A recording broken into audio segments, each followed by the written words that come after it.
placer de nuevo de recibirles en la Tribuna Cataluña del Fórum Europa, que organizamos con la colaboración de Renfe, Red Eléctrica de España y Asistencia Sanitaria. Y hoy tenemos la especial satisfacción de recibir al ministro de Fomento, José Blanco, al que va a presentar el conseller del ramo, el señor Nadal. Don Joaquín, la tribuna es suya.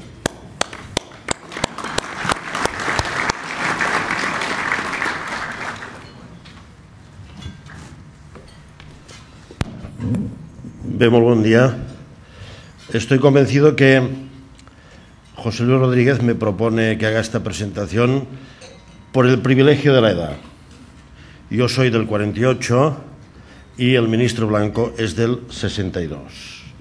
De modo que uno que tiene ya una veteranía puede presentar al ministro de Fomento en este foro al que hemos acudido tantísimas veces para atender a muchas personas invitadas que han hecho aportaciones muy sustanciales al debate en todos los terrenos, hoy en el de las infraestructuras. Algunos esperarían de la oportunidad de una presentación como esta que yo hiciese no una presentación, sino el punto de los temas que tenemos pendientes entre el Ministerio y Cataluña. No lo voy a hacer. No lo voy a hacer. No es el momento. Sí voy a decir que todos los temas avanzan bien, que se cumplen las inversiones de la disposición adicional tercera, que se está invirtiendo en Cataluña más que nunca, que estamos en un momento álgido de la obra pública en este país, que es inminente el acuerdo y la aplicación del acuerdo de la transferencia de cercanías y que un tema que ha sido anunciado para fin de año y del que no quiero avanzar nada, quiero decir que está más verde que cercanías, pero más maduro de lo que algunos esperan. Y quiero simplemente decir que el tema aeroportuario se ha movido. Nada más. Sobre el ministro Blanco, tampoco voy a hacer una presentación biográfica extensa, pero hay detalles en la vida de las personas que apuntan en alguna dirección. Ayer por la mañana, ministro, recibí el mapa de carreteras 2010 que edita el Ministerio de Fomento. Un envío no anónimo. José Blanco López, ministro del Ministerio de Fomento, y una nota que decía: por tierra, mar y aire, este año seguiremos acortando distancias y acercando personas. Feliz año. Lo cito porque no es frecuente que en un envío tan intrascendente como un mapa de carreteras el ministro se tome la molestia de apuntar unas cosas que van en la dirección de algo que dijo aquí en Barcelona también hace unas semanas cuando firmamos en la delegación del Gobierno algunos convenios entre el Ministerio de Fomento y la Consejería de Política Territorial y Obras Públicas. Y al terminar en la rueda de prensa, el ministro dijo: alguna de estas cosas están ocurriendo porque el conseller no me deja vivir por tierra, mar, aire y teléfono móvil. Y de ahí la pequeña nota en el envío del mapa de carreteras. Pero lo apunto sobre todo porque este detalle indica algunos de los aspectos de la personalidad del ministro Blanco, que nació en un pueblo de la provincia de Lugo que hoy debe tener solo, creo recordar que dijo ayer, no más de 5 casas.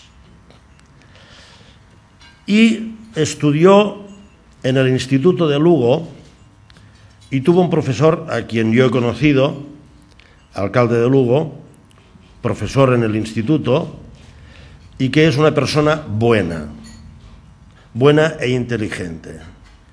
Si se ha sido alumno de Orozco, no puede salir nada malo. Es decir, en los institutos de este país hay muy buenos profesores y el profesor Orozco, profesor y ahora alcalde, ha sido un excelente maestro para el ministro Blanco. Creo entender que de alguna de las lecciones que el ministro recibió en el instituto nació una parte importante de su vocación política. Y casi nada más. Simplemente quiero decir que en su trayectoria, que le ha llevado a la Secretaría de Organización del PSOE y más adelante a la Vicesecretaría General de este partido y finalmente al Ministerio de Fomento, José Blanco ha dado muestras, primero, de firmeza de convicciones, segundo, de lealtad institucional y tercero, de capacidad de concretar decisiones políticas importantes. El ministro Blanco tiene, en esta doble vertiente de lo que ha sido un secretario de organización de un partido y ahora ministro, un altísimo sentido de la política. En el mejor sentido de la expresión y también en lo que respecta al olfato político. Sabe qué es lo que la gente espera. Sabe qué es lo que los ciudadanos necesitan. Sabe que las respuestas políticas no pueden ser convencionales y al uso para consumo de los partidos y de las estructuras. Sabe que los ciudadanos esperan respuestas concretas para problemas concretos. Y este olfato político lo administra el ministro Blanco con firmeza de convicciones. Sabe lo que quiere, tiene una ideología clara y concreta, transita por esta ideología para conseguir que los ideales del socialismo democrático avancen, profundicen y arraiguen en la sociedad española. Y lo hace en las relaciones institucionales, y ahí termino, desde la máxima lealtad institucional. Podemos discrepar, y alguna vez lo hacemos, y en el pasado, él como secretario de organización y yo como dirigente político del PSC, algunos piques habíamos tenido. Yo también. Pero no me he olvidado que a los pocos días de alguno de estos piques olvidados coincidimos en un mitin en Sabadell y quedó claro que hay cosas que trascienden las discrepancias para avanzar en una dirección en la que todos coincidimos. Por lo tanto, nada más. El ministro Blanco es una persona que cumple, que sabe lo que este país necesita, es una persona a la que le hemos dicho qué es lo que Cataluña quiere y él sabe que una respuesta positiva a Cataluña es buena para Cataluña, es buena para su ministerio y es buena para España. Muchas gracias.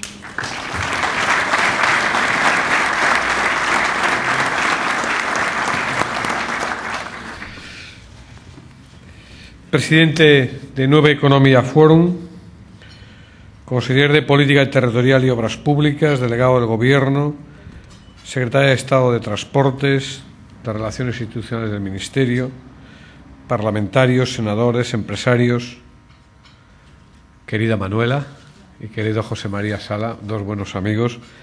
Muchas gracias a todos por estar aquí compartiendo esta mañana y esta tribuna.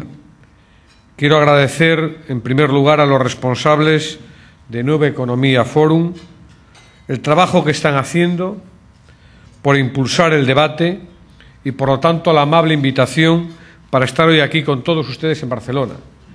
Y quiero agradecer al conseller Nadal, mi buen amigo Quim Nadal, las palabras, pero también el ambiente que hemos ido forjando a lo largo de este tiempo, de cooperación, de concertación y de entendimiento que sin lugar a dudas va a redundar en beneficio de las actuaciones que entre todos tenemos que desarrollar e impulsar aquí en Cataluña.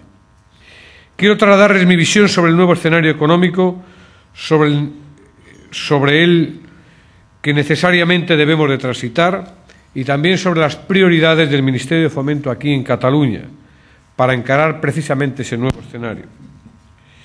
Y quiero empezar por decir, seguramente se ha escuchado muchas veces, que esta no es una crisis cualquiera. Tampoco es una crisis recurrente. Es una crisis estructural y global. Y ahora nos encontramos en un momento de grandes decisiones que van a definir precisamente el futuro. Porque desde el final del verano del año 2008, cuando se desencadenó la tormenta que estuvo a punto de colapsar el sistema financiero internacional, lo que hemos hecho nosotros, el Gobierno de España y la mayoría de los gobiernos del mundo, ha sido esencialmente intentar frenar el golpe de la crisis. Nos enfrentábamos a una crisis diferente, en la que los gobiernos tenían que actuar, y precisamente actuar es elegir. Podíamos elegir entre ver cómo los bancos quebraban o actuar coordinadamente para salvar el sistema financiero. Podíamos dejar que la inversión privada se viniese abajo sin hacer nada, o pisar el acelerador de la inversión pública e inyectar el máximo de liquidez para salvar empresas y salvar empleos. Y ante esta crisis global, podíamos resignarnos a ocupar el espacio que habíamos heredado o apostar decididamente por ampliar nuestro papel en la esfera internacional y ocupar un puesto en el nuevo foro de la gobernanza global, el G20. En todas estas elecciones se planteaba la misma disyuntiva. Podíamos ser conservadores y no hacer nada, o podíamos decidir actuar. Y siempre hemos elegido actuar. Nunca nos hemos quedado de brazos cruzados. Porque en una crisis como esta, el mayor riesgo, la mayor temeridad es no hacer nada o hacerlo de siempre. Han sido grandes decisiones que gobierno, empresas y sindicatos en la mayoría de los casos hemos compartido. Decisiones que van en la misma línea que las que se han tomado las principales economías del mundo. Por eso, en este tiempo, cuando escucho a algún dirigente político afirmar que la solución del futuro de España pasa por recuperar la política económica de 1996, tiendo a pensar que si no se lo cree es malo, pero si se lo cree es peor. El presidente del Gobierno presentó la estrategia de la economía sostenible para abordar una verdadera agenda reformista de nuestra economía. De ella se van a derivar reformas para los próximos 10 años, reformas que España debe abordar indefectiblemente. Todos somos conscientes de que así no podíamos seguir, de que hay que renovar las bases de nuestro crecimiento. Ha llegado el momento de hacer del cambio de modelo productivo una realidad. Debemos, como decís aquí, poner fil a la agulla y dar una dimensión real a lo que es, sin duda, una buena idea. Y para darle esa dimensión real, nos hemos dotado de un buen instrumento que es la Ley de la Economía Sostenible y su estrategia. Con esta ley pretendemos favorecer la actividad emprendedora y facilitar especialmente actividades que, además de ser rentables para el empresariado, sean rentables para el país. Y un buen negocio para el país es aquel que genera empleos de calidad y estables, aquel que nos permite reducir nuestra dependencia energética o aquel que fortalece nuestra posición en la esfera internacional. Por eso cuesta entender la actitud de rechazo a esta ley y a la estrategia que ayer mostraron en la conferencia de presidentes autonómicas los miembros del Partido Popular. Una actitud que sacrifica los intereses de los ciudadanos de las comunidades autónomas por favorecer los intereses del señor Rajoy. El PP, en el día de ayer, y los presidentes de las comunidades autónomas han vuelto a perder otra oportunidad para sumarse a la lucha contra la crisis. Una vez más ha perdido una ocasión de demostrar que sabe hacer algo más que la oposición del doctor No. Una vez más la derecha española ha tenido que elegir entre ayudar al país o atacar al gobierno y, como siempre, ha elegido lo último, atacar al gobierno. Tengo que reconocer que de esta derecha ya no esperábamos otra cosa. Nadie pretende hacer creer que la Ley de Economía Sostenible sea una varita mágica que cambiará nuestro modelo productivo de la noche a la mañana. La sociedad española ya no cree en los milagros, al menos en materia económica, porque lo que antes algunos nos vendieron como milagro no era otra cosa que una burbuja inmobiliaria. Es recurrente el debate sobre las previsiones económicas y sobre cuándo será el momento en que saldremos de la crisis, pero la verdadera cuestión no es solo cuándo, sino el cómo. Y solo saldremos de esta crisis si somos conscientes de que con soluciones del pasado no se construye el futuro. Es más difícil abandonar viejas ideas que abrazar otras nuevas. Pero estas nuevas ideas no nacen de ninguna teoría económica, nacen de la experiencia. Porque precisamente Con muchas de vuestras empresas aquí en Cataluña ya estáis haciendo economía sostenible, como cuando exportáis vuestra tecnología en energías renovables, cuando abrís mercados con compañías líderes en tecnología de la información o en gastronomía, o como cuando desde vuestras instituciones planteáis entornos adecuados para la actividad emprendedora, como 22@Barcelona. Eso es economía sostenible. Decía que gobernar es elegir, y la renovación de nuestra economía es una elección obligada. Es obligada porque el futuro de nuestro planeta nos lleva a transitar hacia una economía baja en carbono. Y es también obligada porque representa una oportunidad que no podemos dejar pasar para nuestras empresas. Porque la economía baja en carbono movilizó el año pasado 4 billones de euros en todo el mundo, una cifra que va a seguir aumentando en los próximos años. Obligación y oportunidad tienen que hacer que nos movamos. Movernos para que el cambio de modelo de crecimiento sea una solución definitiva a nuestro inestable mercado de trabajo. Somos una economía que crea mucho empleo cuando la economía va bien. Somos un país que crea empleo cuando la economía va bien.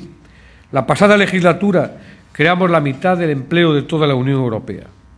Pero también destruimos demasiado empleo cuando el crecimiento se resiente. Por eso tenemos que reformular nuestra base de crecimiento y conseguir un doble objetivo al conectar a la gente que más necesita trabajo con el trabajo que más se necesita hacer. No podemos olvidar nunca el origen de esta crisis. Esta crisis la provocó el afán de enriquecimiento de algunos y ha habido que combatirla con el dinero y el esfuerzo de todos. El nuevo modelo económico debe basarse en la economía de mercado, sí, pero no en la de casino. Una economía de competencia, pero no con excluidos e integrados. Consumar un cambio de modelo de crecimiento es una tarea colectiva y de largo plazo, en la que vamos a involucrar a todos los agentes e instituciones de nuestro país. Es una tarea que requiere miras largas, anteponer los intereses generales a los particulares, mucha responsabilidad y, por qué no decirlo, algunos sacrificios. Tenemos que cambiar la composición sectorial de nuestro Producto Interior Bruto, estando muy atentos a cómo producimos, cómo repartimos y cómo consumimos. Un cambio impulsado por la obligada revolución energética que nos llevará a caminar hacia un mundo con menos emisiones en dióxido de carbono. Lo estamos viendo estos días en la cumbre de Copenhague. El mundo ha tomado conciencia y Europa, la vieja Europa, está liderando la lucha contra la mayor amenaza del nuevo siglo. Y esta necesidad medioambiental y económica deberá reflejarse en el futuro diseño de nuestras economías, donde una cuarta parte de las emisiones provienen precisamente del sector del transporte. Aquellos que nos encontramos al frente de áreas de gobierno competentes en la planificación y el desarrollo de infraestructuras vamos a tener muy en cuenta este salto cualitativo. Por eso, en la próxima actualización del Plan Estratégico de Infraestructuras y Transporte, la sostenibilidad será el parámetro decisorio. Sostenibilidad medioambiental, sostenibilidad económica, sostenibilidad ligada básicamente a conseguir un sistema de transportes bajo en carbono.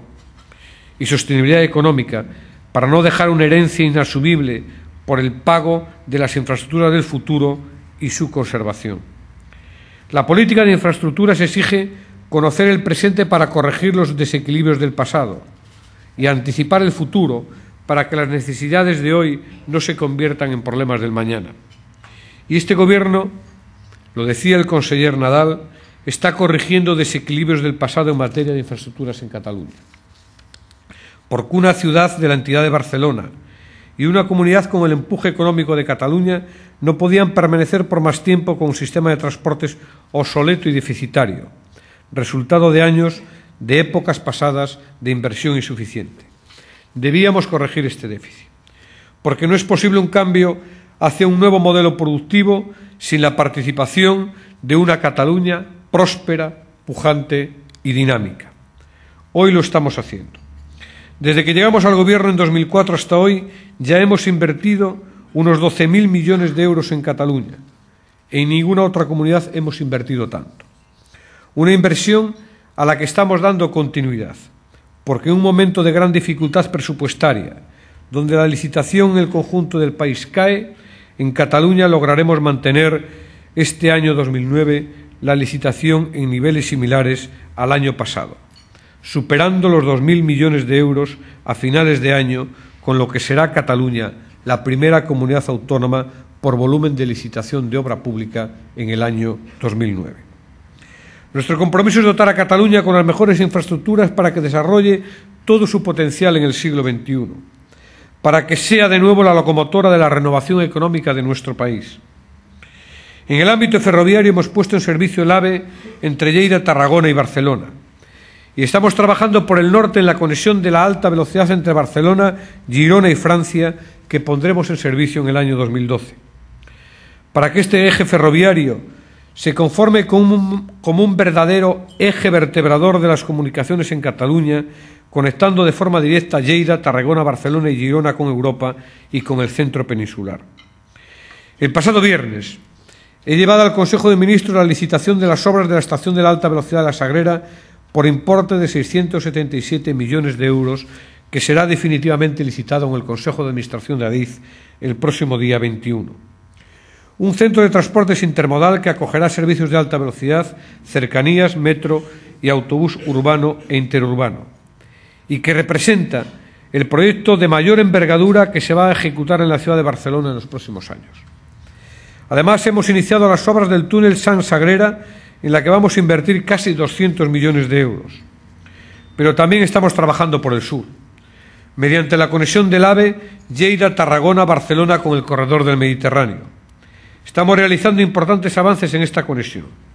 Les anuncio que voy a llevar al Consejo de Ministros del próximo día 18 las obras de montaje de vía del enlace del corredor mediterráneo con la línea de alta velocidad Madrid-Barcelona y la licitación de la nueva estación de Cambrils por un importe conjunto de 166,6 millones de euros. Licitaciones que nos permitirán cumplir nuestro compromiso para la puesta en servicio de la conexión del corredor mediterráneo con la línea de alta velocidad Lleida-Tarragona-Barcelona en el año 2012. Porque apostar por el ferrocarril y por alta velocidad es apostar por el futuro, es mirar lejos. Consideramos prioritarios potenciar el transporte ferroviario de mercancías, porque es más limpio, más seguro y vamos a hacer que sea más competitivo, mediante el impulso del corredor mediterráneo entre Algeciras y la frontera francesa, con el que estoy firmemente comprometido. Estamos elaborando un estudio para establecer las prioridades para su desarrollo y las fórmulas para su ejecución y su financiación. Presentaremos el resultado del estudio en el primer trimestre del año 2010. Todas las actuaciones que se deriven del mismo serán concertadas con Cataluña y con el resto de comunidades autónomas por las que discurre el corredor. Estamos comprometidos, además, con la mejora y la modernización del servicio de cercanías en Barcelona, servicio que, como saben y recordó el conseller Nadal, hemos acordado traspasar a la Generalitat. Un traspaso sobre el que puedo adelantar que los trabajos técnicos están avanzados a buen ritmo y la posición de todas las partes implicadas es muy constructiva. Por tanto, mantenemos las previsiones de los acuerdos alcanzados para que se produzcan las transferencias y en enero pueda la Generalitat ejercer las competencias que le reconoce el Estatuto en esta materia. También en el ámbito del plan, tal y como anuncié el pasado 27 de noviembre, hemos autorizado la licitación por 300 millones de euros del acceso ferroviario de cercanías al aeropuerto del Prat, lo que supone que, conjuntamente con la autorización de las obras de La Sagrera, en apenas 2 semanas hemos licitado en el área metropolitana de Barcelona obras por más de 1.100 millones de euros. Ningún gobierno había invertido tanto en Barcelona en tan poco tiempo. Las obras del nuevo acceso ferroviario al Prat serán un nuevo revulsivo para el aeropuerto. Un aeropuerto con el que nos estamos volcando con el objetivo de que se configure como el principal hub de tráficos aeroportuarios del Mediterráneo. La reciente puesta en servicio de la nueva terminal ha sido un éxito. Por ella ya han pasado 7 millones de viajeros. Desde esta fecha, el aeropuerto de Barcelona ha tenido el reconocimiento público de distintas organizaciones y ha recibido diferentes premios y distinciones. Esto es un motivo por el que todos debemos felicitarnos. Pero en la mejora y la ampliación del aeropuerto del Prat queremos ir más allá. Y ya tenemos planificados los próximos pasos para su ampliación. La construcción del nuevo edificio satélite conectado con la nueva terminal que dotará al aeropuerto de capacidad para 70 millones de pasajeros y cuyo proyecto constructivo hemos adjudicado a principios de noviembre y que ya estamos redactando. Llegados a este punto, quiero confirmarles que antes de que finalice el año tengo la intención de informar al Consejo de Ministros del nuevo modelo de gestión aeroportuaria que me propongo impulsar, tal y como he comprometido, y que buscará sobre todo la eficiencia y la sostenibilidad económica de nuestro sistema aeroportuario. Este nuevo modelo contemplará una gestión individualizada para aquellos aeropuertos cuyo volumen de tráfico garantice su viabilidad económica y financiera. Esta gestión individualizada se sustanciará a través de la creación de una sociedad mercantil que asumirá las competencias de gestión del aeropuerto y a cuyo Consejo de Administración se van a incorporar personas a propuesta de las comunidades autónomas que contemplen también las instituciones locales, las cámaras de comercio, y ambas tendrán un peso determinante en su gestión y en sus decisiones. Por otro lado, queremos impulsar las políticas que favorezcan la consecución de un sistema de transporte eficaz, equilibrado y sostenible en los diferentes modos. En este sentido, debemos plantear la alta velocidad como una oportunidad y no como un perjuicio para el avión. Son modos de transporte complementarios que pueden beneficiarse mutuamente, aplicando políticas de intermodalidad que contribuyen a su integración. Por ello, no concibo un gran aeropuerto como el Prat sin una estación de alta velocidad. Y por ello, de manera inminente, comenzaremos el estudio de viabilidad para impulsar también la llegada de la alta velocidad al aeropuerto del Prat. En la actualidad nos encontramos en un momento en que la coyuntura económica internacional atraviesa un periodo difícil. En este contexto, el transporte aéreo a nivel global no es ajeno a dicho escenario. El tráfico aéreo en España, tras sucesivos años de crecimiento muy por encima de la media mundial y europea, también se ha visto afectado.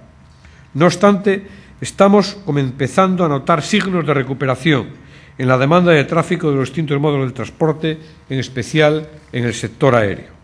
De hecho, la bajada de viajeros en el aeropuerto del Prat se había moderado en los últimos meses y en este mes de noviembre el aeropuerto ya ha registrado un crecimiento en el número de viajeros en relación al mes de noviembre del año pasado. Es decir, se está invirtiendo la tendencia. Este es un signo más de que el momento más duro de la crisis ya ha pasado. Esto no quiere decir que ya no tengamos que hacer nada, todo lo contrario. Ahora llega el gran momento de la acción. Al final todo se resume en una gran elección. Podemos construir nuestro futuro o dejar que los acontecimientos lo hagan. Podemos quedarnos en los viejos debates y divisiones o podemos decidir ir hacia adelante y hacer frente a este reto juntos. El mundo está cambiando muy rápido y nuestro ritmo de aprendizaje debe ser al menos igual a la velocidad de los cambios de nuestro entorno. Solo hay algo que empresas, trabajadores y gobierno no podemos permitirnos. No podemos ser conservadores. No podemos conservar un sistema financiero desprovisto de todo control.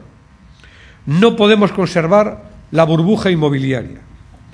No podemos conservar una administración lenta y burocratizada. No podemos conservar una economía dependiente de combustibles fósiles que destruyen nuestro planeta. No podemos conservar un sistema de transportes altamente contaminante y poco eficiente. No podemos conservar lo que a todas luces ya ha fracasado. No podemos ser conservadores. No somos un país de resignados. Tenemos una población menos envejecida que la de los otros países europeos Nuestras empresas han conquistado mercados sin complejos.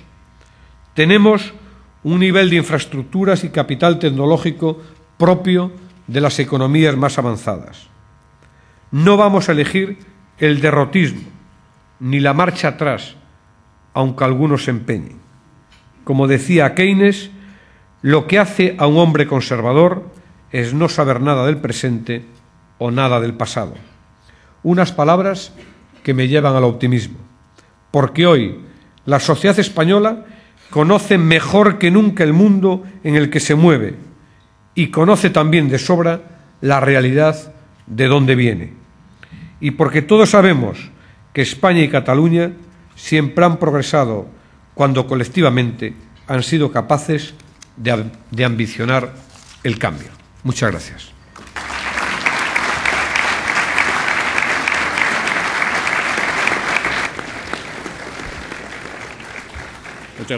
Muchas gracias, señor ministro. Moderará el coloquio el periodista Enrique Badía, director de las actividades de Nueva Economía Forum en Cataluña. Bien, pasamos, como dice José Luis, al coloquio. Señor ministro, hay varias preguntas, la mayor parte relacionadas con su departamento, pero también le anticipo que alguna de índole política, me imagino que también teniendo en cuenta su papel de vicesecretario general del partido. Por empezar por la Ley de Economía Sostenible a la que usted se ha referido varias veces en su intervención, hay varias preguntas que intento agrupar. Le plantean si la conferencia de presidentes celebrada ayer, con los resultados ya conocidos, es un mal precedente considera que puede ser un mal precedente para la tramitación de la ley en el Parlamento. Mire, le quiero decir con toda honestidad que España saldrá de la crisis con o sin el Partido Popular. En esta legislatura, desgraciadamente para el país, el Partido Popular sigue la misma estela que en la legislatura anterior. En la legislatura anterior, el Partido Popular trató de trasladar una sensación al conjunto del país como única estrategia política, bajo la idea de España se rompe, y en esta legislatura ha cambiado la letra, pero la música sigue siendo la misma. Ha pasado de la España se rompe a la España se hunde. Y toda su suerte, toda su ambición de llegar a la Moncloa, la sostienen bajo la idea de España se hunde. Y no van a contribuir en nada al objetivo de trabajar juntos para tratar de anticipar la salida de la crisis y tratar de dar soluciones a los problemas que tienen los españoles.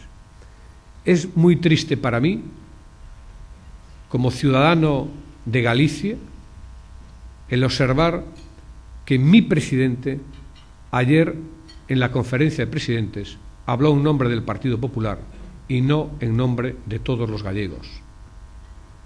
Presidente de Galicia, el presidente de la Comunidad Valenciana, el presidente de Murcia, ayer no representaban al Partido Popular, representaban a los ciudadanos de Murcia, de Cataluña,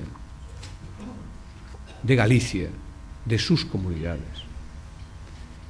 Y por lo tanto, ayer se quebró, porque así lo decidió Rajoy y así le siguieron sus presidentes, se quebró la posibilidad de hacer un acuerdo de país para todos juntos sumar esfuerzos para anticipar la salida de la crisis en una acción concertada institucional.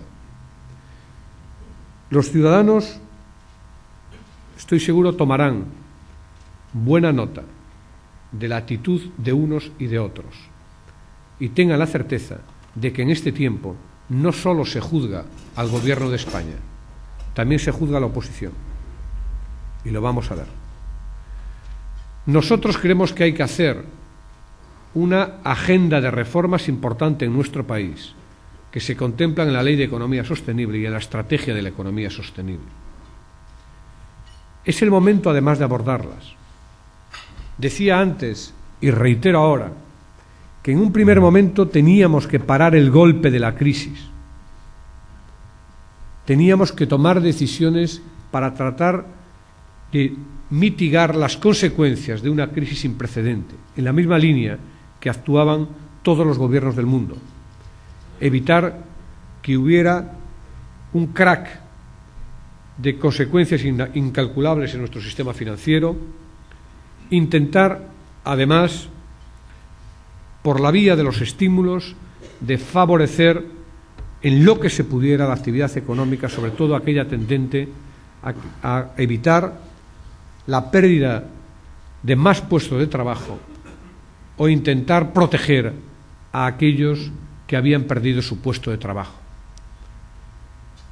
Era el momento de los cuidados paliativos.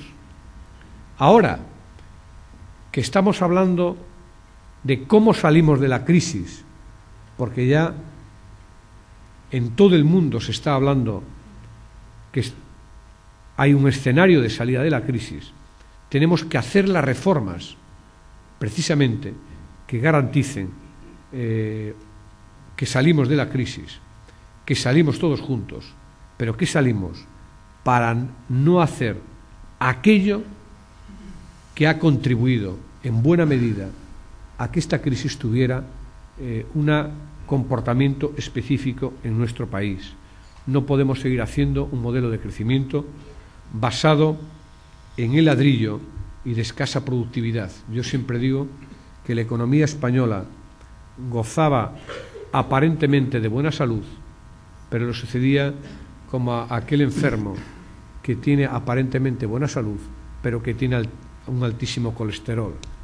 Demasiado colesterol y demasiada poca productividad.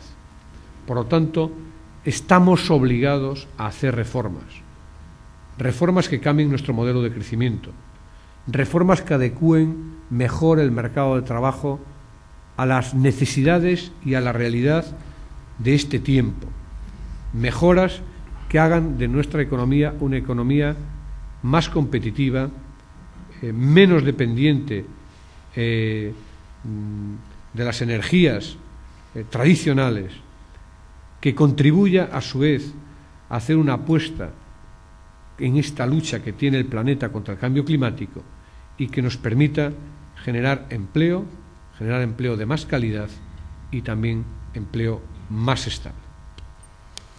También relacionado con la misma ley y teniendo en cuenta que a la ley, al anteproyecto de ley conocido, le faltan algunas concreciones, una persona se interesa por saber si se tiene que hacer o se va a hacer caso a las indicaciones de organismos internacionales como el Fondo Monetario o la OCDE en el desarrollo de esa ley.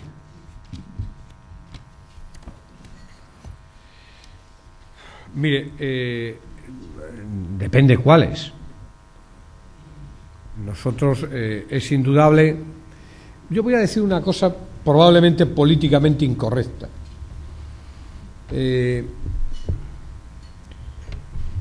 Yo tomaría con cautela las recomendaciones y también las previsiones de los organismos internacionales, ¿no? Digo esto porque han fallado, ¿no?, estrepitosamente en el pasado, ¿no? Es decir, si hacemos un análisis de lo que se ha dicho en el 2007 y en el 2008 de las previsiones de los organismos internacionales en relación con España, ya no digo en relación con otros países, veremos que precisamente el acierto no fue la virtud de los organismos internacionales. Si se refiere a la necesidad de caminar en la dirección de reducir el déficit público en ese objetivo del 3% en el año 2013, propuesto por la Unión Europea y compartido por organismos internacionales, he de decir que eso es uno de los objetivos del Gobierno. Pero es verdad que en un momento determinado nosotros hemos hecho una apuesta por los estímulos y por la inversión productiva, que pensábamos que es lo que hay que hacer en este momento. Y no comprendo aquellos comportamientos de aquellas personas que estuvieron abogando durante este tiempo por una reducción del gasto público y luego venían a los despachos privados a pedir más inversión pública. Simplemente la reducción del gasto público es incompatible con la inversión. Porque cuando se hace demagogia y se dice, no, pero se puede reducir de los gastos corrientes de los ministerios o del personal, no digo que no se pueda reducir de esas partidas, pero eso es el chocolate del oro. Estamos hablando de la inversión del Ministerio de Fomento para el próximo año 2010, similar a este año 2009, de más de 20.000 millones de euros. ¿Qué importa que yo en el Ministerio de Fomento pueda reducir en gasto corriente, en reducción de personal, 10, 15, 20 millones de euros en relación con el volumen total de la inversión pública de la que estamos hablando? Por tanto, gobernar es decidir. Nosotros en este tiempo hemos pensado que había que mantener la inversión productiva, que había que mantener la política de estímulos y que había que mantener la protección social para que nadie quedara abandonado a su suerte, para intentar que cuando salgamos de la crisis salgamos todos juntos. Pero es verdad que ahora entramos en una nueva etapa y cuando estamos en la perspectiva del crecimiento negativo y por lo tanto vislumbrando crecimientos positivos, pues tenemos también que ir acompañando esa perspectiva de medidas que nos permitan crecer más y que nos permitan crecer mejor, y a su vez de medidas que conlleven que no hipotequemos el futuro de nuestro país para muchas generaciones, para mucho tiempo.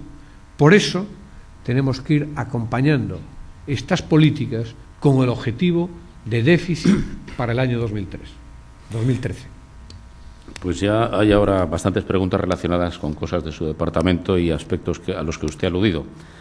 Por ejemplo, ha aludido usted a la inversión decidida por el Consejo de Ministros la semana pasada sobre la estación de La Sagrera, y la pregunta se refiere a que, así como parece que del lado español se están cumpliendo los plazos comprometidos, ¿qué pasa con los plazos comprometidos por Francia? ¿Se van a cumplir? Bueno, esta mañana tuve la oportunidad de hablar con, que no puede estar aquí, porque tenía un compromiso con el presidente de la Cámara de Comercio, y me trasladaba que en el día de ayer habían entregado unos premios a una empresa francesa, TP Ferro, en la que estaba también el embajador francés. Y me decía, le he visto muy comprometido. Y además él se sorprendía incluso del cambio y en relación con otros momentos y con otras conversaciones. Bueno, yo tengo una reunión bilateral con el ministro francés que iba a realizarse este 21 de diciembre y que por un problema de agenda, porque tiene que acompañar al primer ministro, se va a efectuar con posterioridad, en la que vamos a abordar todo el tema de las conexiones con Francia. Pero he de decir que con motivo de una conferencia que se realizó en Nápoles sobre las redes transeuropeas de transporte en el mes de octubre, tuve la oportunidad de poder charlar con él, abordar todo el tema de las conexiones, abordarlas también en el marco de lo que son las redes transeuropeas y del impulso que tenemos que darle, y hemos comprometido precisamente esta reunión que vamos a celebrar para juntos marcarnos objetivos, sabiendo que en la cumbre hispano-francesa que se ha celebrado en España, el presidente Sarkozy y el presidente Zapatero ratificaron estos compromisos y acordaron impulsarlos y acelerarlos. Por lo tanto, estamos trabajando en esa dirección y estoy convencido de que Francia no va a ser un obstáculo para conseguir el objetivo de las conexiones ferroviarias con Europa, y además tiene mucha importancia. Yo señalaba antes la importancia que le queremos dar al transporte ferroviario de mercancías.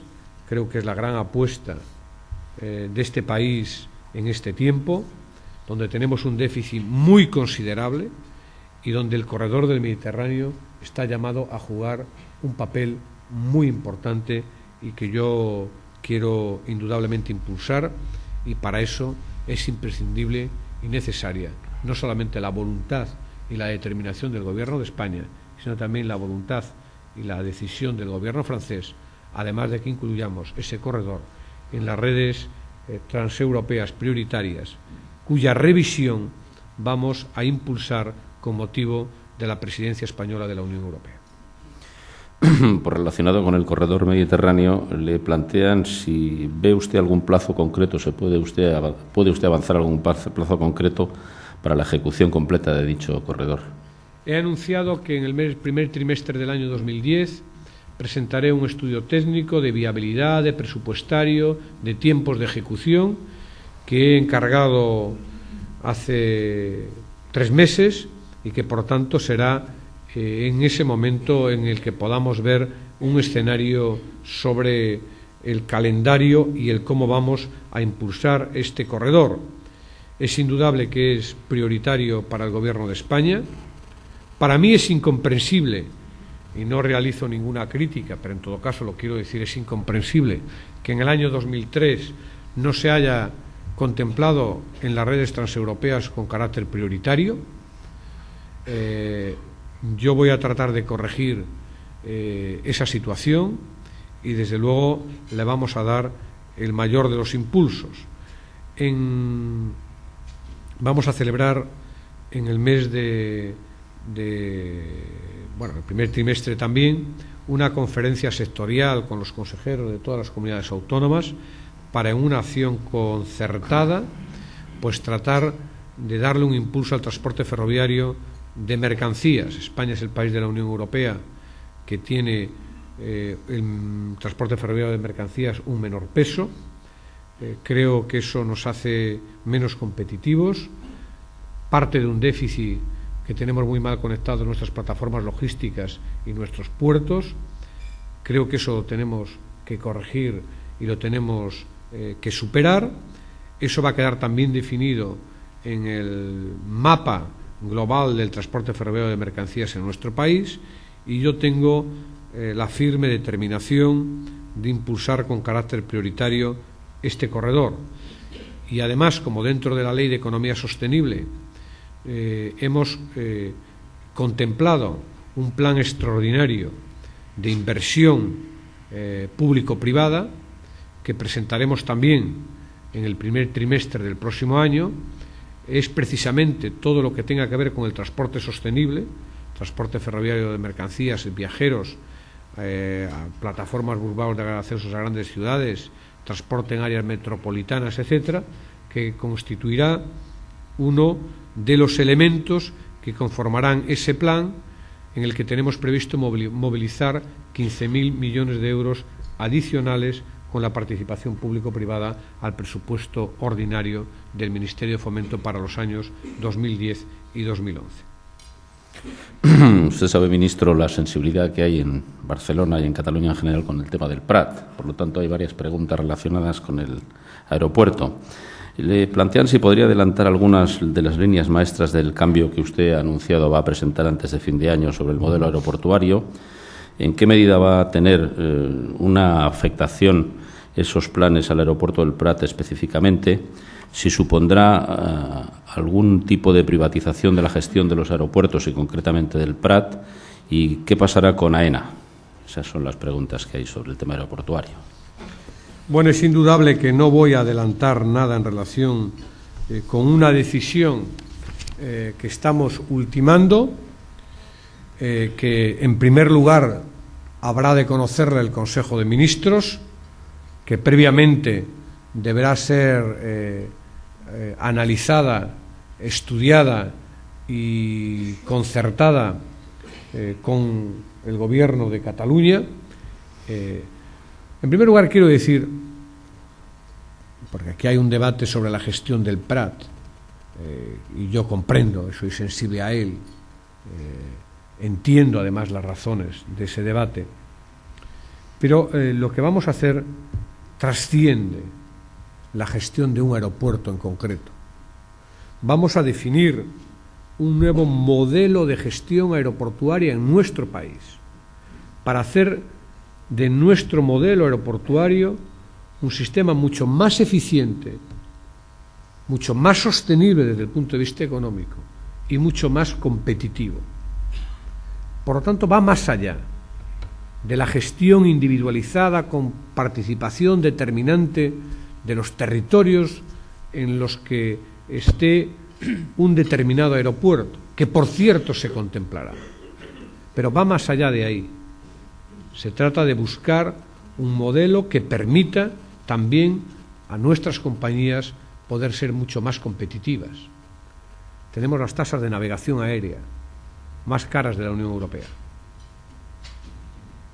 Tenemos un sistema de navegación aérea que es el más caro de la Unión Europea, que nos genera un déficit considerable todos los años. Tenemos que abordar estas cosas si de verdad queremos ser competitivos y eficientes. Y también tendremos que mejorar la gestión de los aeropuertos. Y por eso vamos a contemplar pues, la separación de lo que tiene que ser navegación aérea de la entidad o de la sociedad Aeropuertos de España S.A. Por eso vamos a crear una sociedad mercantil para la gestión individualizada de aquellos puertos que estén garantizadas su viabilidad económica y su viabilidad financiera. Y esas sociedades asumirán todas las competencias de gestión del aeropuerto. Queremos primar en el modelo la vertiente de gestión empresarial para conseguir los objetivos de eficiencia y de competitividad del modelo. Y desde luego la participación de las administraciones territoriales o de los sectores empresariales tendrá que ser determinante en el resultado de ese modelo tal y como hemos comprometido. Por lo tanto, quiero ratificar que tengo la voluntad de presentar el modelo de gestión aeroportuaria en este año, que quiero hacerlo para buscar una mejor eficiencia de todo el sistema y que además tiene que responder en el ámbito de Cataluña a la sensibilidad, a la expectativa que se ha generado y al deseo del Gobierno de Cataluña, con el que estamos trabajando intensamente para plasmar el nuevo modelo. Por lo tanto, en eso estamos y voy a cumplir con la palabra dada. También le preguntan por la cantidad acordada con la Generalitat de Cataluña para cerrar el traspaso de las líneas de cercanías. Bueno, hay una voluntad decidida desde el momento en que hemos suscrito el acuerdo entre el Gobierno de Cataluña y el Gobierno de España. Si no me equivoco, el día 21 o el 22 se va a celebrar la comisión mixta correspondiente para plasmar el compromiso adquirido en acuerdo de transferencia. Por la información que tengo, porque eso ya no depende del Ministerio de Fomento, sino del Ministerio de Economía y del Ministerio de Administraciones Públicas, prácticamente está cerrado el acuerdo de traspaso. Quedan algunos temas técnicos que se pueden resolver y tenemos la voluntad de resolverlos, desde luego antes de la fecha del 22 de diciembre. Creo que es el 22 o el 21, no sé muy bien cuándo es el día, si coincide el día de la transferencia y del acuerdo con el día de la lotería, pero bueno, en todo caso, en torno a esa fecha. Bien, hay ahora algunas... No estoy diciendo que te toque la lotería, que conseguir. Hay ahora algunas preguntas relacionadas con las carreteras. Se interesan en concreto por la situación de la ampliación de la Nacional Segunda a su paso por el Maresme Y también, ¿qué proyectos de conectar Barcelona por vías de alta capacidad sin peaje existen con Zaragoza, Castellón y Perpiñán? Bueno, en relación con el Maresme estoy en condiciones de anunciarles también que voy a firmar un convenio con el conseller Nadal, creo que el próximo día 30 de diciembre, para resolver esta situación y, por lo tanto, para acordar la actuación que vamos a hacer en esa infraestructura y el correspondiente traspaso a la comunidad autónoma. Por lo tanto, este tema que está resuelto. Y en relación a la pregunta siguiente, se refería a los peajes. Sí, decía, la pregunta era qué proyectos para conectar Barcelona mediante vías de alta capacidad sin peaje existían con Zaragoza, Castellón y Perpiñán, si existía alguno. Pues en el marco de la actualización del PEI podremos abordar, como saben, he tomado la determinación de actualizar el PEI. Creo que el PEI que vayamos a hacer, el Plan Estratégico de Infraestructuras Terrestres, tiene que abordar precisamente las infraestructuras desde el punto de vista también de la sostenibilidad y tratar de impulsar aquellas actuaciones que tengan carácter prioritario cuando el volumen de tráfico así lo aconseje, en detrimento de aquellas otras actuaciones que no estén tan justificadas. Yo presentaré el documento de actualización del PEI para la conferencia sectorial, los criterios para su revisión para la conferencia sectorial que abordaremos en el primer trimestre del próximo año, y ha de ser en ese marco donde contemplemos nuevas conexiones.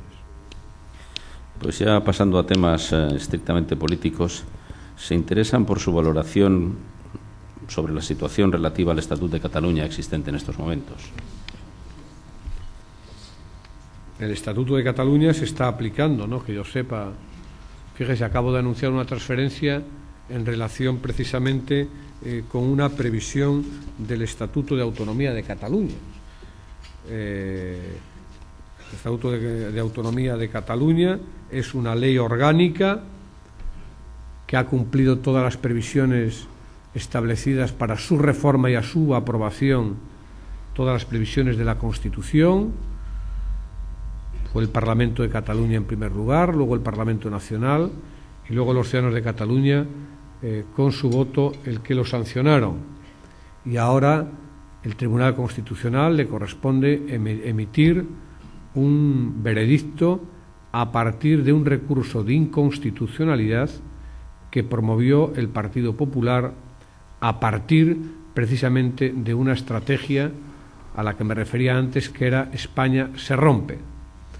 Como se ha visto hasta ahora, y con la aplicación del Estatuto, no se ha roto nada.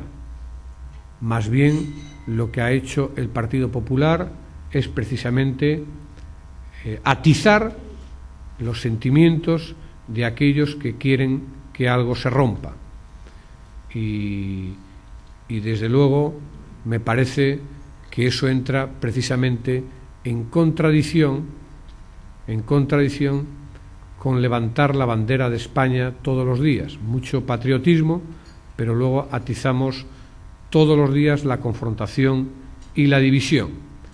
Si no hubiera sido por la actitud del Partido Popular, hoy Cataluña no estaría pendiente, como está, de la aplicación de su propio estatuto. En todo caso, yo tengo plena confianza en el Tribunal Constitucional, en que haga adecuadamente su labor, como siempre lo hace, y en todo caso seré respetuoso con lo que en su momento diga y dictamine. Ahora, es verdad que estamos en un momento de gran contradicción, ¿no? Porque cuando uno relee los estatutos de autonomía reformados de otras comunidades autónomas y observa como muchos artículos recurridos del Estatuto de Cataluña han sido apoyados por los mismos que recurrieron al Estatuto de Cataluña, me parece que es un acto de hipocresía que es para nota. Pues también en el plano político hay varias preguntas que se interesan por su opinión sobre las consultas informales realizadas este fin de semana sobre la posible independencia de Cataluña. Pues efectivamente, usted mismo lo ha dicho, son consultas informales y como tales yo no les doy ninguna validez. Por lo tanto, hay que respetar siempre la expresión de los ciudadanos. Esa consulta tenía carácter informal, no era una consulta que forme parte de nuestra previsión desde el punto de vista de nuestro ordenamiento jurídico y, por lo tanto, yo no tengo nada más que añadir. Pues volviendo a los temas relacionados con su departamento en concreto, le plantean por qué proyectos de alto importe económico impiden la participación de las pequeñas y medianas empresas, sobre todo de las catalanas de construcción.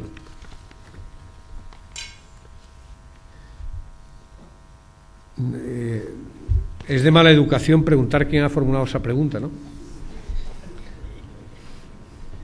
Es que aquí vivimos en una permanente contradicción, ¿no?, entre aquellos que defienden la economía del mercado y luego plantean cierto tipo de intervencionismo. Porque que yo sepa, la licitación de obra pública se ajusta precisamente a concursos de acuerdo a un sistema de economía de mercado donde todas las empresas pueden participar y donde no se determina la adjudicación en función del territorio donde se radique la empresa, sino en función de su capacidad de poder concursar, de presentar la mejor oferta y de presentar el mejor proyecto. La capacidad de intervenir del Ministerio es, por lo tanto, imposible, ¿no? Ahora, si lo que quiere decirse en esa pregunta es si por qué no troceamos más las obras para que pueda haber más concursos, pues resulta muy difícil trocear las obras. Hemos tenido un buen ejemplo ahora en la licitación de la estación de la Sagrera. Inicialmente íbamos a licitar la estación en un único concurso, luego hemos visto que podían ser dos, pero por más esfuerzos que hemos hecho pensamos que no se podía trocear la realización de un proyecto de esa envergadura para que pudiera haber más concursos en torno al mismo proyecto. Bueno, tiene complejidades lo que se esconde detrás de esa pregunta, pero es indudable que ese debate surge, no digo que sea el caso de Cataluña, pero ese debate surge en muchos territorios por parte de muchas empresas, sobre todo como consecuencia de la caída de la inversión pública en ayuntamientos y en comunidades autónomas.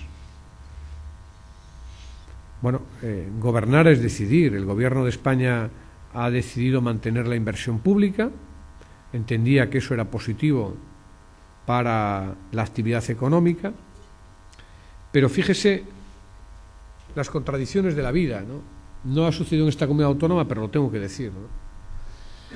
Cuando se presentaron los presupuestos generales del Estado, más de una asociación empresarial ha criticado los presupuestos, ¿no? Presupuestos, insisto, donde se mantiene una inversión pública importante, ¿no? Resulta que algunos de los que han criticado los presupuestos del Estado han salido a aplaudir en alguna comunidad autónoma los presupuestos de las comunidades autónomas que precisamente suponen una inversión pública infinitamente menor. Y luego vienen al Ministerio de Fomento para decir qué hay de lo mío. Me parece que en política no hay que y en la vida hay que tener un mínimo de coherencia. No lo digo por la Comunidad Autónoma de Cataluña, lo digo porque a veces ocurren estas contradicciones. Es verdad que nosotros siempre decimos que hay espacio para todos y de hecho hay fórmulas de poder concursar con participación de empresas locales que radican en los ámbitos autonómicos que siempre facilitan las cosas. Me apunta el conseller Nadal lo de las UTEs y era precisamente a lo que me estaba refiriendo. Es decir, que hay... De hecho, en la mayoría de las obras que se hacen aquí en Cataluña, en la mayoría, las importantes, hay UTEs donde, por voluntad de las empresas, donde participan las empresas de Cataluña. Desde luego yo seguiré recomendando UTEs, es lo único que puedo hacer, recomendando la participación de todas las empresas. Solamente puedo recomendar, luego ya depende de las condiciones de los concursos, ¿no? Ha hablado usted antes del traspaso ya prácticamente cerrado de Cercanías, o casi cerrado, pero le preguntan si hay alguna previsión para el traspaso de trenes regionales a Tarragona, Lleida y Girona. Bueno, como todo en la vida se puede abordar. Nosotros ahora mismo hemos abordado el traspaso de Cercanías, era una previsión estatutaria y por lo tanto hemos cumplido con esa previsión estatutaria.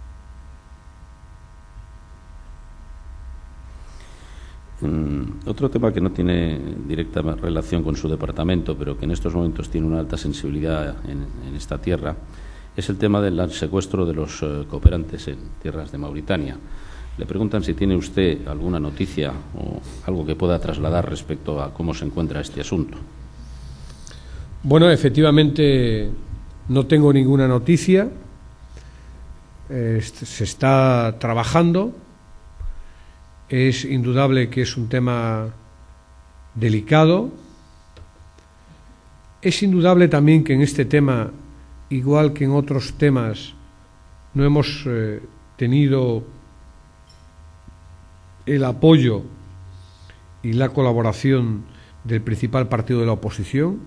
A todos se le trata de sacar rentabilidad política, hasta el punto de que la semana pasada la secretaria general del Partido Popular criticó al gobierno de España por ese secuestro, en lugar de criticar a la organización terrorista que había producido el secuestro. Es como si se responsabilizara a Bush de la caída de las Torres Gemelas, ¿no? Por poner un ejemplo, ¿no? Lo digo porque Bush era un admirado de estos señores, ¿no?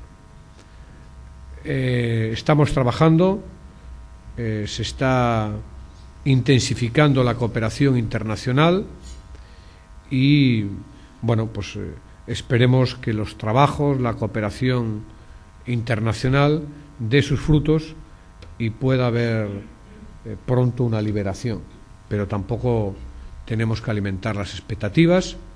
Hay un diálogo permanente con las familias y esa va a ser la actitud del Gobierno de España. El tema de la corrupción ha tenido, por decirlo de alguna manera, especial sensibilidad últimamente en Cataluña. La pregunta que le plantean es si apoyarán ustedes las 50 propuestas del Partido Popular contra la corrupción o qué opinión tiene usted de estas 50 propuestas. Bueno, el Partido Popular hizo un ejercicio de hipocresía, ¿no? Porque muchas de las actuaciones que plantea en sus propuestas son medidas que ya están previstas. Por ejemplo, se me ocurre una, cuando plantea que los concejales tienen la obligación de informar de su patrimonio. Eso está previsto, ahí están las previsiones. Cuestión distinta es que lo hagan o no lo hagan. Por cierto, el Partido Popular que lo propone lleva el palmaré en ese tipo de ocultación de datos. En todo caso, mire, lo que tiene que quedar claro es que el Estado de Derecho no consiente ningún tipo de conducta ilícita y todas las conductas ilícitas son sancionables por la actuación del Estado de Derecho. Pero me va a permitir que haga alguna reflexión más. Durante estos tiempos han aflorado en nuestro país algunos casos o bastantes casos de corrupción, pero han aflorado por una decisión y una determinación, que es por la determinación que se impuso este gobierno desde el primer día de reforzar la Fiscalía Anticorrupción, que se había vaciado de contenido durante el mandato del gobierno anterior, con más fiscales, más medios, más policía investigando, más Guardia Civil especializada. Y por lo tanto, por eso afloran los casos, porque hay una decidida actuación impulsada desde los ámbitos de los cuerpos y fuerzas de seguridad del Estado que investigan, desde los fiscales y desde los jueces. Por lo tanto, yo quiero reivindicar esto, porque esto no sucede así porque así, sucede porque hay una firme voluntad. Y a mí me agrada que además florezca, porque significa que el Estado de Derecho funciona. Y cuando algunos, en torno a este debate, empezaron a poner trabas o a decir que si el sistema que se utilizaba para investigar era ilícito o si la actuación del fiscal obedecía a una persecución política, lo único que trataban de decir y que querían es buscar la impunidad de los suyos. El Estado de Derecho debe funcionar para todos, excepto para los míos. Y el Estado de Derecho funciona para todos y funciona a partir de una determinación que es de reforzar todos los instrumentos del Estado de Derecho para ser más eficaces en la lucha contra la corrupción. Pues bien, la última pregunta que yo tengo aquí registrada se refiere también a otro tema de alta sensibilidad, que tampoco es directamente responsabilidad de su ministerio, que es la situación en la que se encuentra la señora Haidar en el aeropuerto de Lanzarote en su huelga de hambre y el contencioso, digamos, con Marruecos sobre su situación. Si tenía usted algún comentario que hacer. Bueno, yo el único comentario que tengo que hacer es que debemos todos convencer que deponga su actitud de huelga de hambre, que debemos de tratar de ayudar en esta dirección y que el Gobierno, como se sabe, está haciendo también en este caso todos los esfuerzos diplomáticos para conseguir que este tema se pueda resolver satisfactoriamente. Aún ayer el ministro de Asuntos Exteriores abordó esta situación con la señora Clinton para tratar de cooperar todos y conseguir el objetivo. Desde luego nosotros la hemos acogido y en este sentido no entiendo dónde está la responsabilidad que algunos quieren imputar a la acción del Gobierno de España. No la entiendo, más allá de una actitud de generosidad para favorecer precisamente su acogida, e incluso hemos favorecido, no hemos puesto dificultad a que pueda estar en una huelga de hambre en un espacio público desde hace ya muchos días, incluso facilitándole algún lugar para que pueda pasar la noche dentro del aeropuerto de Lanzarote, que es el ámbito de mi responsabilidad. No he dudado en hacerlo desde el primer día, AENA no ha dudado en hacerlo, pero dicho esto, nosotros no podemos hacer más de lo que estamos haciendo. Y todos deberíamos contribuir a que hubiera una solución positiva, que hubiera un desenlace positivo a esta situación. Muy bien, pues Rafael Suñol, miembro del Consejo de Administración de Red Eléctrica de España, cerrará el acto en nombre de la organización y los patrocinadores. Rafael, por favor. Gracias. Simplemente dos palabras. Darle las gracias al ministro Blanco por su magnífica exposición, por su brillante exposición, a ustedes por su asistencia y por las preguntas, y finalmente desearles a todos unas felices vacaciones. Muy bien.